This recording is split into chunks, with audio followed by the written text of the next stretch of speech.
اور نیاز بے انداز اور زاریہ بے شمار کے ساتھ اپنے کام کے فتح باب کے لیے دعا کر کے پھر واقع ضرب لگانے کی بات ہے۔ تو لہذا اس کتاب صراط مستقیم جو کہ اسماعیل دہلوی کی ہے، اس نے بھی یہی بات لکھی ہے کہ ایصال ثواب کیا جائے بزرگوں کو، اور جس کا بالکل ثبوت ہے۔ اس کے بعد جو اگلی کتاب ہے وہ اشرف علی تھانوی کی ہی کتاب ہے بہشتی زیور۔ اس کا صفحہ نمبر 797 ہے۔ اس کے 797 صفحے پر یہ بات لکھی ہے، جس کا خلاصہ یہ ہے کہ مردوں کو ایصال ثواب کرنے میں کوئی مذائقہ نہیں ہے، اور پھر اس کا طریقہ بھی لکھا ہے۔ جب آپ جائیں قبرستان تو سورہ یاسین وغیرہ، سورہ اخلاص 11 دفعہ پڑھ کر پھر مردے کو بخشیں، تو پھر اس کا ثواب بھی لکھا ہے، پھر احادیث لکھی ہیں۔ تو یہ ساری پھر احادیث مبارکہ عربی کے اندر بھی تحریر کی ہیں، اور پھر ایک حدیث پاک میں یوں بھی لکھا ہے، اللہم جعلت ثواب ما قرأت من کلامک لأہل المقابر من المؤمنین والمؤمنات۔ اے اللہ، میں نے جو پڑھا ہے قرآن تیرے کلام میں سے، میں نے اس کا ثواب جو قبر والے مومن مرد و عورت ہیں ان کو اصال کیا۔ تو حدیث پاک میں ہے کہ یہ سارے مردے اس کے اللہ کی بارگاہ میں شفیع ہوں گے۔ اس کے بعد جو اگلی کتاب ہے وہ ہدایت المہدی، وحید الزمان اہل حدیث کے بہت بڑے عالم ہیں، انہوں نے اپنی کتاب ہدایت المہدی عربی زبان میں ہے، اس کے صفحہ نمبر 107 پر لکھا ہے، دہلی سے یہ چھپی ہے اور بہت پرانا چھاپا ہے۔ اس میں لکھا ہے، لا خلاف بین اہل سنتی فی ان الاموات تنتفع بسعی الاحیاء، کہ اس میں کوئی اختلاف نہیں ہے اہل سنت کے مابین کہ جو مردوں کو فائدہ دیتی ہے وہ کوشش جو زندہ کرتے ہیں، یعنی زندوں کی نیکیاں مردوں کو فائدہ دیتی ہیں۔ پھر اس کے بعد اس کے دو امر بیان کیے ہیں۔ ایک امر تو یہ ہے کہ جس کا پھر دو امروں میں ایک امر یہ ہے کہ جس کی نسبت میت کی طرف اس کی زندگی میں کر دی جائے، اور دوسری نسبت یہ ہے کہ مسلمان دعا کریں، استغفار کریں، صدقہ کریں، حج کریں۔ اب پھر یہ بحث لکھی ہے کہ آیا عبادت بدنیہ کا ثواب اور صرف عبادت بدنیہ کا ثواب بھی کیا ہم مردوں کو اصال کر سکتے ہیں، جیسے قرآن پاک کا پڑھنا؟ تو اس کے بعد لکھا ہے محققین والمحققین من اہل الحدیث، محققین جو اہل حدیث ہیں وہ کہتے ہیں ان ثواب کل عبادت بدنیت او مالیت، میں نے تھوڑی سی باتیں چھوڑی بیچ میں سے، کہ وہ بدنی عبادت ہو یا مالی عبادت ہو، دونوں میں سے۔ بدنی عبادت کی مثال لکھی کانت کا ختم القرآن، جس طرح قرآن پاک ختم کرنا۔ مالی عبادت کی مثال کا صدقات، جس طرح صدقہ ہے۔ یصل الیہم، ان تمام تک پہنچتا ہے۔ سواؤن اہدی لہم کل الثواب او نصفہ، برابر ہے کہ سارے کا سارا ثواب اصال کیا جائے یا بعد نماز، حج کے اعتکاف، ہر شے ان تک پہنچتی ہے۔ پھر ایک اعتراض ہے، وہ وہابی آج بھی کرتے ہیں ہم پر، لیکن ان کی کتاب کے اندر یہ اعتراض کا جواب لکھا ہوا ہے، وَأَلَّيْسَ لِلْإِنسَانِ إِلَّا مَا سَعَىٰ، سورہ نجم میں ہے، انسان کے لیے نہیں مگر وہ جس کی وہ کوشش کرے۔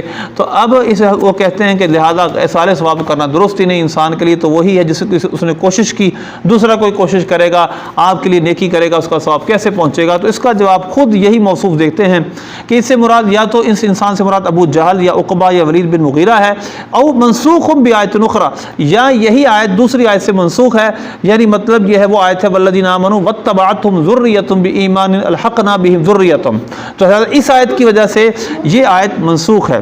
لہذا اس لیے آخر میں نتیجہ نکالا ہے کہ حدیث صحیحہ سے ثابت ہے کہ یہ ساری کی ساری نیکیاں ان تک پہنچتی ہیں۔ اذا وصل ثواب الحج والصیام والدعاء والاستغفار والصدقات الى المیت بنصوص الاحادیث الصحیحۃ فأی مانع یمنع من وصول ثواب القرآن، قرآن پاک کا ثواب پہنچنے میں جب یہ سب نیکیاں پہنچتی تو کون سی چیز مانے ہے؟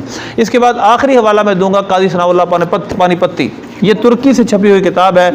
اس کا جو پہلا حصہ ہے حقوق الاسلام ہے، اس کے ساتھ دوسرا حصہ اس کا مالا بدہ منہ دوسری کتاب ہے۔